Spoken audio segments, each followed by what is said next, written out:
Hello everyone. Conversation with chat GPT के series में ये मेरा तीसरा एपिसोड है, जिसमें उन अजीबोगरीब क्वेश्चन की लिस्ट का अगला सवाल मैं बताने जा रही हूँ। तो एक सवाल चैट जीपीटी का ये था कि what's something love love taught you that no book ever could. तो इस पर मैंने एक छोटी सी चीज लिखी थी, मतलब कविता नहीं बोलूंगी उसको।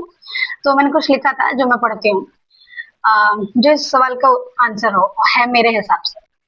तो कुछ ऐसा था कि और फिर एक वक्त बाद आपको ये एहसास होता है कि प्यार एक शब्द नहीं बल्कि एक व्यक्ति होता है, जिस पर आप अपनी सारी खुशियां न्यौछावर करने को तैयार होते हैं। उनके सारे दुख आपकी आंखों से बहने लगते हैं और उनकी हर खुशी आपके चेहरे पे झलकने लगती है। जब उस व्यक्ति से ही आपके दिन का आरंभ एवं समापन होने लगता है, और जब आप स्वतंत्र होते हैं अपनी हर बात, अपने हर डर, हर एक परेशानियों को जाहिर करने के लिए बिना किसी झिझक के। जब आप दुनिया के सामने होते हैं बेहद शांत और सख्त, पर उस व्यक्ति के सामने पड़ते ही आपके अंदर का शिशु अनचाही ही बचकानी हरकतें करने लग जाता है। जब आप पाते हैं खुद को महफूज उनके अंक में और भूल जाते हैं अपनी हर पीड़ा उनके एक स्पर्श से।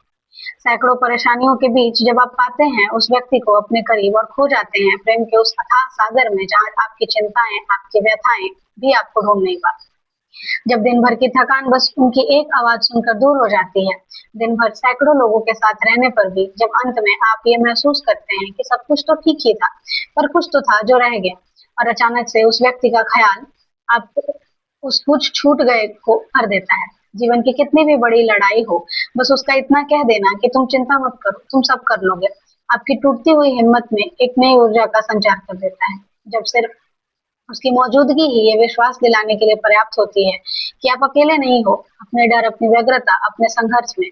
क्योंकि क्योंकि दूर कोई कहीं आपकी हिम्मत बनकर आपको हर रोज आगे बढ़ने की प्रेरणा देता है, और उस प्रेरणा से आप हर रोज आगे बढ़ते जाते हैं और भी अधिक विश्वास के साथ।